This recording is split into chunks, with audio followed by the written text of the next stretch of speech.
All right, hey everybody, back with another news feed here for you. Starting off right here, 2024 Ranger Raptor order banks close next week. So they are going to probably, at the time you're seeing this, they're probably already closed. And I don't think a ton of you guys were going to order one anyway, but here's the interesting part.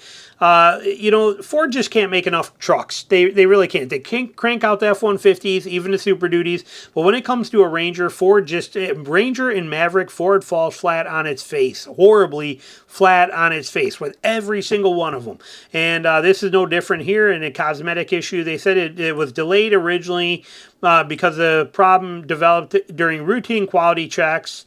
And then they said a cosmetic issue in the hood of the truck made it appear as though there was a dent. Once this was sorted, delivery began. Those that wish to order a 2024 Ranger Raptor specifically will need to do so soon. It, like I said, is closed.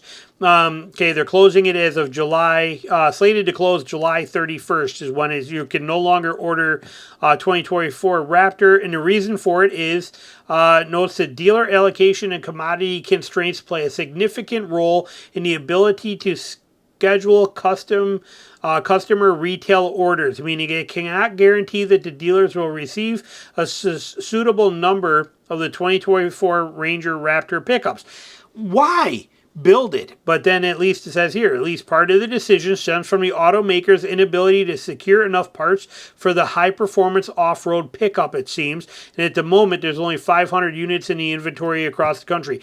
Probably the number one reason that I would never buy one. Okay, probably also the reason that I don't want a Ford Ranger or a Ford Maverick is because part availability is near impossible on these things. And this Ranger Raptor is one very, very high-tech truck. The suspension being live valve, everything about this truck is computer controlled and very advanced, and they can't even get enough parts to build them, let alone enough parts to supply them when these issues happen. That's kind of freaks me out a little bit, but like I said, and then on top of that, because there are so few of them, the prices are ridiculous on them, but Ford is closing the banks on them. They're not doing it anymore. For 2024 because they can't make it happen. So, and then we move on from here. This one here is kind of interesting. Is another dead hybrid Tundra, and it brings to the forum faces range and dealership dash or versus dealership dash. This guy basically posted this on his 2023 Tundra. He posted this on a forum. Okay, my 23 Tundra hybrid died again today. Last time it needed a hybrid inverter. This time, who knows? I was driving and got a hybrid malfunction in the 12 gauge, or then a 12 volt charging malfunction and parking brake malfunction, and it seemed to be driving fine. Then when I slowed down, it seemed to shift into hybrid mode and it died completely. Now I can't start it. It's hard to not start complaining about this truck, wrote the Tundra owner in a thing. He said, so he's pissed off. Truck's got to be towed. It's dead in the water, second time. The title of his post was Another Dead Tundra. This stemmed a lot of issue. The point here is that I want to make in here is everybody, you can go on to read this and you can see this stuff on here and what goes on, okay, and here it is. But these comments from the people on these forums ripping on him for posting this, they're attacking him. And I'm not reading them all. You can go in here and read them, what they're saying to him. But these people in the Tundra forums, they blow my mind. But they're pissed. That this guy even brought that to their attention. Like it's a bad thing to announce that you've had a problem with your truck. They're like, he should have brought it to the dealer first and then found out what it is. Why are you coming on here and telling stories about it? Right here, okay? Work with the dealership. Social media allows us to go keyboards and tell stories that should sometimes be kept on a personal shelf. No, it should not. That's what the forums are for. People want to be informed, but apparently, and you see it all the time. I've been following a lot of Toyota forums lately for Tundras, looking for information on the recall. They are brutal. They are brutal places. Man, it's not good. It's not good at all. But he even says, I'm obviously bringing it to the dealer. It's not hard to vent when your $65,000 truck has died twice in a year and you need to get it towed on a flatbed, especially when you buy a Toyota for reliability. It should be embarrassing to the organization. I love my truck when it works, and I don't complain about the little things.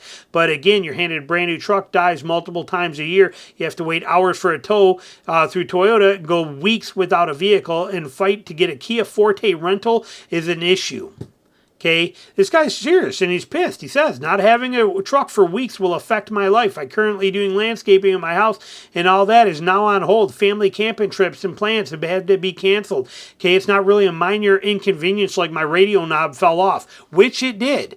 If you have a 2024 Limited, it's easy to sit back and criticize people are frustrated with their subpar product. And he makes perfect sense. Okay, and there's people on here, though, that are telling him, stop venting about this stuff. Go to the dealer. You don't need to come on here and tell us that. Go to the dealer and have the dealer fix it. Okay, just ridiculous how some people are today in what they're doing. So, but Toyota forums in general, not a very friendly place. And to tell a guy who's trying to tell you he has a problem for you to get on his crap and tell him take it to the dealer and shut your mouth.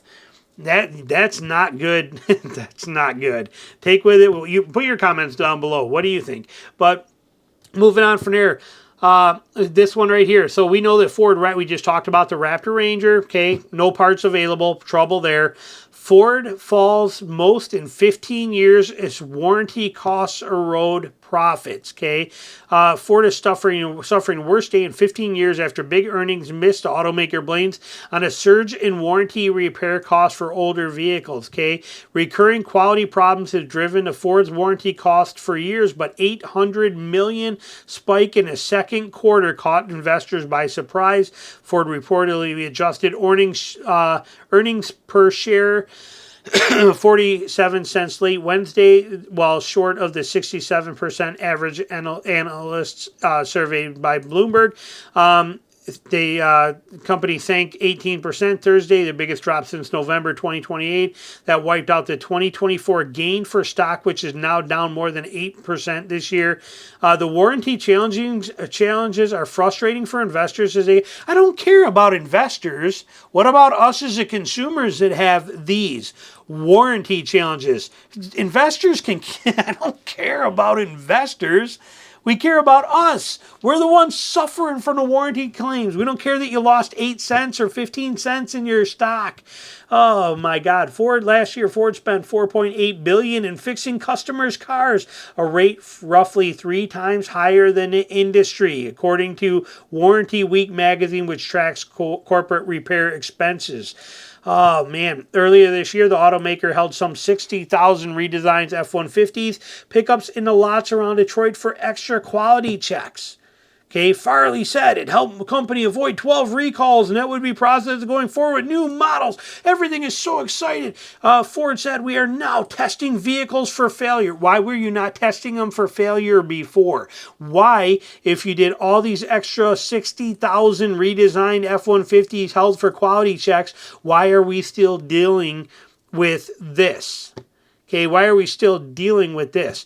And so what are they testing for vehicle failure and running them at extreme high mileage to discover quality problems before they reach the customers? This will take as long as 18 months to see the benefits of this new process show up in lower warranty costs. All this guy does is talk out of his rear end. They should have been doing this. Why do you think they're testing vehicles 3 years in advance? Now, don't go telling me now you got to take them right out of the production line and test it for 18 straight months to tell us if it... I got nothing here. I got nothing. I got nothing. But this is horrible.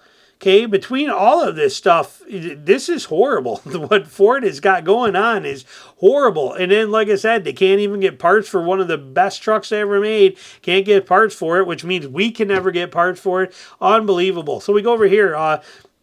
Last one we're going to talk about today, automakers hit by significant storm as buyers reject lofty prices in time of huge capital outlays. Investors are punishing automaker stocks this week after the second quarter earnings report exposed industry-wide issues of slow sales and high prices, just as the companies are having to spend huge sums to make new electric and gas vehicles. Well, that's their job, is to make new and electric and gas vehicles. Okay, they don't have to spend huge sums. It's their job. It's what they do. It's part of the everyday process.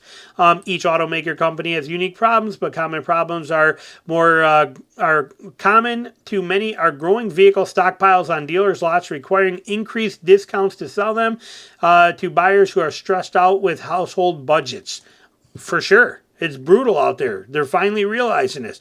The trend continued late into the years. Companies and dealerships making big profits with lower than normal sales, but chip supply returned. Automakers ramped up production. Inventory in U.S. dealers' lots grew to 1.8 million vehicles a year ago. Now it's just under 3 million high, but still millions short of pre-pandemic numbers, but we're getting there. The problem for industry is that it kept building expensive vehicles loaded with options while most high-income buyers have already bought new vehicles. The remaining buyers who cannot afford much of these what dealers have on stock because of high prices and interest rates, now big profits. Now the big profits from these pricey trucks and SUVs that paid to develop and build electrical vehicles is starting to wane. Okay, it's over. People are done with it. The average price of a new vehicle in the U.S. peaked in December, $48,000. It's dropped basically $1,000 last month. People are fed up. Okay, the rates are stupid. The rates are horrible. Rates went from 4.1% in 2021 to 7.3% now. Just insane. The average price of used vehicles soared 50% more before the pandemic to a peak of $31,000 in April of 22. Finally subsided a little bit, but nowhere near the 50% increase. Like I said, it's a mess out there. It's an absolute mess. And automakers, I'm sorry, not car dealers, but auto manufacturers, they hit a significant storm, and now they're getting a slap in the face for it. More power to you. Slap them all you want. They did it to themselves. This is all self-inflicted by money-hungry, greedy, grabbing companies. That's what it is. Like I said, I love the auto industry, but I'm telling you, what it's turned into is an absolute joke. Put your comments below. Let me know what you think. Thanks for watching.